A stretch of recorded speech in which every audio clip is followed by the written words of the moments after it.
மீடியாரின் பார்வையாளர்களுக்கு வணக்கம். இந்த வீடியோவும் விஜய் பற்றியது தான். தொடர்ச்சியாக விஜய் பற்றிய வீடியோ ஏன் அப்படின்னா, இந்த மாதிரி நபர்களை முழுமையாக எக்ஸ்போஸ் பண்ணிடணும். திரையுலகிலும் சரி, அரசியல் வட்டத்திலும் சரி, இருக்க தகுதியற்ற ஒரு சந்தர்ப்பவாதி விஜய் அப்படிங்கிறத நம்ம முடிஞ்ச வரைக்கும் எஸ்டாப்ளிஷ் பண்ண வேண்டிய கடமை நமக்கு இருக்கு. இவர் சினிமாவுக்கு மட்டுமல்ல, அரசியலுக்கு கூட லாயக்கு இல்லாத ஒரு நபர் தான் விஜய். முக்கியமா ஒரு பக்கா சந்தர்ப்பவாதி. கடந்த திமுக அதிமுக இரண்டு ஆட்சி காலத்திலுமே எப்படியெல்லாம் அவங்களுடைய காலை பிடிச்சி கெஞ்சி கூத்தாடி தன்னுடைய சுயநலத்துக்காக எந்த அளவுக்கு அவர்களுக்கு சாதகமாக செயல்பட்டா, அதே காரியம் முடிஞ்ச பிறகு எப்படி அவர்களே எதிர்த்து நிற்கிறான் அப்படிங்கிறத தெரிஞ்சுக்கிறதுக்கு ஒரு சம்பவத்தை சொல்றேன். இது போக்கிரி அப்படின்னு ஒரு படம், அந்த விஜய் நடிச்ச படம் வந்தது இல்லையா, அந்த போக்கிரி படம் வந்த நேரம் அப்போ கலைஞர் தான் முதலமைச்சர். கலைஞர் பொதுவாகவே திரையுலகத்தாரோட ரொம்ப இணக்கமா இருப்பாரு. சினிமாக்காரங்க என்ன கேட்டாலும் முடிஞ்ச வரைக்கும் நிறைவேற்றி கொடுத்துருவார். கலைஞரை பொறுத்த வரைக்கும் இன்னொன்று, ஒரு சின்ன நடிகன் அப்படின்னா கூட நினைச்ச நேரத்தில் போய் கலைஞரை பார்க்க முடியும். அப்படி ஒரு சலுகை அவங்க திரைத்துறையினருக்கு கொடுத்துருந்தார். ஆனால் குறைஞ்சபட்சம் ஒரு அப்பாயின்மெண்ட் கேட்கணும். அப்பாயின்மெண்ட் கேட்டால் சினிமாக்காரங்க இந்த நடிகர் கேட்குறாருன்னா உடனே வர சொல்லியா அப்படின்னு சொல்லிடுவாரு சண்முகநாதன் கிட்ட. அதனால குறைந்தபட்சம் ஒரு அப்பாயின்மெண்ட் கேட்கணும். இப்போ அந்த போக்கிரி படம் ரிலீஸ் ஆன நேரம் அப்போ ஒரு உத்தரவு ஒன்று போட்டிருந்தார் கலைஞர். அது என்னன்னா, சினிமா டிக்கெட்டு விலையை ஓரளவு கணிசமாக குறைக்கிற மாதிரியான ஒரு உத்தரவு. அது திரைத்துறையினருக்கு மிகப்பெரிய மகிழ்ச்சியை கொடுத்தது. ஏன்னா அதிகமான ஆடியன்ஸ், ஏன்னா அப்போ இதே மாதிரி பிரச்சனை தான். இப்போ இந்த ஓடிடி, இந்த பைரசி அந்த மாதிரி எல்லாம் இப்போ இருக்கு இல்லையா. அப்போ என்னன்னா, தொலைக்காட்சி தொடர்கள், அதே போல தொலைக்காட்சியில் அதிக படங்கள் போடுறது, திரையுலக சினிமா அரங்குகள் மூடப்படுறது, இப்படி திரைத்துறை ஒரு பெரிய பிரச்சனையை சந்திச்சிருக்கு. காரணம் என்னன்னா, மக்கள் வரமாட்டேன்றாங்க, படம் பார்க்க தியேட்டருக்கு வரமாட்டேன்றாங்க.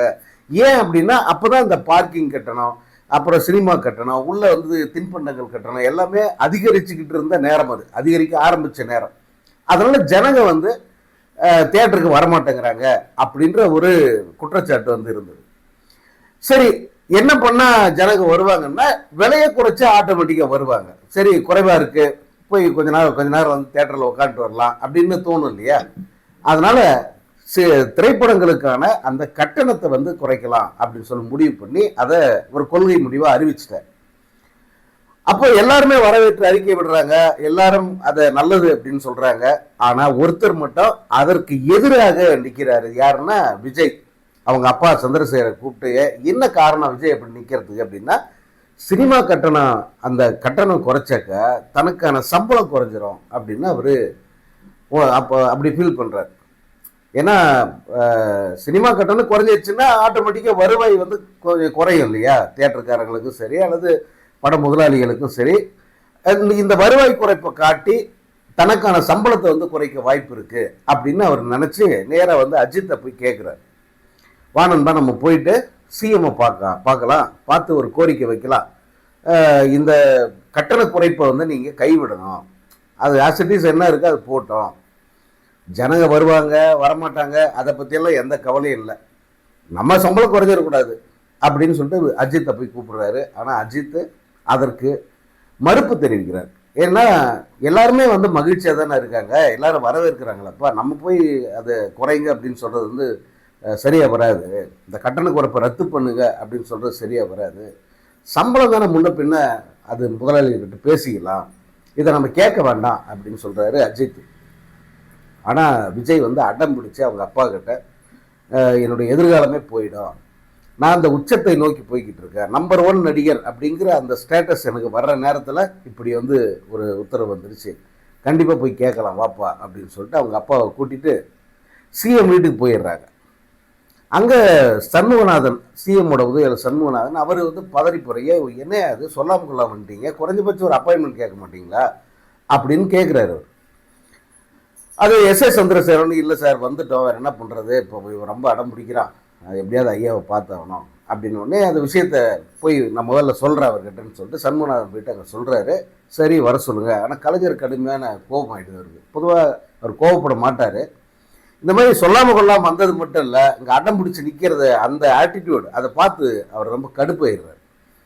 கடுப்பாயிட்டு இவங்களை வர சொல்லி கேட்குறாரு, என்ன பிரச்சனை, சொல்லாமல் கொள்ளாமல் எதுக்கு வந்தீங்க அப்படின்னு கேட்குறாரு. இல்லைங்கய்யா, இந்த மாதிரி வந்து கட்டண குறைப்பால் வந்து சம்பளம் குறைஞ்சி போயிடும் அப்படின்னு பையன் அடம் பிடிக்கிறான், நீங்கள் தான் ஏதாவது பார்த்து பண்ணணும் அப்படின்னு பேசிகிட்டு இருக்கும்போதே தடால்னு போயிட்டு கலைஞர் காலை போய் கட்டியே பிடிச்சிக்கிறான். யார்? இந்த சோகால்டு உச்சா நடிகர். அவருடைய காலில் விழுந்து கதறி, எப்படியாவது வந்து இதை நிப்பாட்டுங்க, கொஞ்ச நாளைக்கு வந்து இதை அப்படியே வந்து விட்டுருங்க, ஏன்னா இப்போ தான் வந்து எனக்கு கேரியரோட உச்சத்துக்கு போய்கிட்டு இருக்கேன், நான் நம்பர் 1 நடிகன் அப்படின்ற ஸ்டேட்டஸ் வர்ற நேரத்தில் வந்து இப்படி வந்துருச்சுன்னா சம்பளமும் குறைஞ்சிரும், அதனால் வந்து என்னுடைய எதிர்காலமே வந்து பாழாகும், அதனால் கொஞ்சம் நீங்கள் உதவி பண்ணுங்கள். எஸ்.ஏ. சந்திரசேகர் எப்பவுமே வந்து கலைஞருக்கு ஆதரவாக பேசக்கூடியவர், கலைஞரை வச்சு கலைஞர் கதை வசனத்தில் 2 படங்கள் இயக்கியவர் அவர். அதனால் வந்து அந்த ஒரு கரிசனம் இருந்தது கலைஞருக்கு அவர் மேலே. அதனால் சரி, இவ்வளோ தூரம் வந்து கேட்குறாங்களே அப்படின்னு சொல்லிட்டு அப்போ இருந்த தலைமைச் செயலாளர் மாலதி ஐஏஎஸ் அவங்கள கூப்பிட்டு வந்து, இந்த மாதிரி அந்த உத்தரவு ஒன்று நம்ம அறிவிச்சிருந்தோம் இல்லையா, அதை வந்து கொஞ்ச நாளைக்கு நடைமுறைப்படுத்த வேணா, கொஞ்சம் தள்ளி பண்ணிக்கலாம், நிப்பாட்டுங்க அப்படின்னு சொல்லிட்டு ஸ்டாப் பண்ணி வைக்கிறாரு. அதன் பிறகு வந்து அந்த உத்தரவு நடைமுறைப்படுத்தவே இல்லை, அதை அப்படியே வந்து விட்டுட்டாங்க. எதனால் இதை சொல்கிறேன்னா, ஒரு திரைத்துறைக்கே ஒட்டுமொத்தமாக நல்லது நடக்கிற ஒரு உத்தரவு இது. சினிமா ரசிகர்கள் அதிகமாக படம் பார்க்க வர வைக்கிற ஒரு உத்தரவு. ஆனால் தன்னுடைய சுயநலம் அதுதான் முன்னாடி நிற்கிது. சக நடிகர், போட்டி நடிகர் அவர்கிட்ட போய் சொல்கிறாரு, ஐயோ நல்லது தானே பண்ணியிருக்காரு, நம்ம போய் இதை போய் ஏன் தடுக்கணும், ரசிகர்கள் கோச்சிப்பாங்க, பொதுமக்களை வந்து அது கோபப்படுத்துகிற மாதிரி ஆகிடும் அப்படின்னு சொல்லி அவர் வரமாட்டேங்கிறாரு. ஆனால் இவர் அங்கே போய் அடம் பிடிச்சி விடாப்பிடியாக இந்த உத்தரவை நிறுத்த சொல்கிறாரு தன்னுடைய சுயநலத்துக்காக. இப்போ ஜனங்க எக்கெடுக்கிட்டு போனாலே அதை பற்றி கவலை இல்லை. அந்த மனநிலை தான் ஒவ்வொரு விஷயத்துலையுமே நீங்கள் இதை பார்க்கலாம். இப்போ நீங்கள் இந்த கரூரில் 42 பேர் செத்துட்டாங்க, அந்த இடத்த விட்டு ஓடோடி வந்துட்டான், என்ன ஏதுன்னு கூட கேட்கல, 4 நாள் வந்து வீட்டிலேயே கிடந்துட்டு அதுக்கப்புறமா அமர நிதானமாக வந்து ஒரு வீடியோ ஸ்டேட்மெண்ட் வந்து விடுறான் அப்படின்னா, இப்போ வரைக்கும் வந்து அந்த பொறுப்பை ஏற்றுக்கல, பழியை வந்து ஏற்றுக்கல, அடுத்தவங்க மேலே போடுறதுக்கு தான் அவன் குறியா இருக்கான். பக்கா சந்தர்ப்பவாதி அப்படிங்கிறத வந்து நிரூபிப்பதற்கான ஒவ்வொரு நிகழ்வையும் வந்து விஜய் அரங்கேற்றிட்டே தான் இருக்காப்புல. எந்த இடத்துலையுமே வந்து திருந்தனதா சரித்திரமே இல்லை. விஜய் ஒரு திருந்தாத ஜென்மம் அப்படிங்கிறதுக்கு இது ஒரு பழைய உதாரணம். இது புதிய உதாரணங்கள் நீங்க கண்ணெதிரில் பார்க்கறது. எப்பயுமே வந்து திருந்தாத ஒரு நபர் அப்படிங்கிறது தான் வந்து இந்த சங்கீதா விஷயத்துல அவரை பத்தி வருகிற தகவல்கள் எல்லாமே எப்பயுமே திருந்தாத ஜென்மம் இந்த விஜய் அப்படிங்கிறது தான். ஏன்னா சங்கீதா சொல்றதெல்லாம் பார்க்கும்போது வந்து ரொம்ப கொடூரமான ஒரு மனிதனாக தான் வந்து விஜயை பார்க்க முடியுது. ஒரு பெண்ணு அவங்கள எவ்வளோ துன்புறுத்தி இருக்கான், அடித்து சித்திரவதை பண்ணியிருக்கான், உடல் ரீதியாக மன ரீதியாக மிகவும் காயப்படுத்தியிருக்கான். அதே போல் மனைவி கண்ணெதிரிலேயே வந்து நடிகைகளை வீட்டுக்கு கூப்பிட்டு வந்திருக்கான்.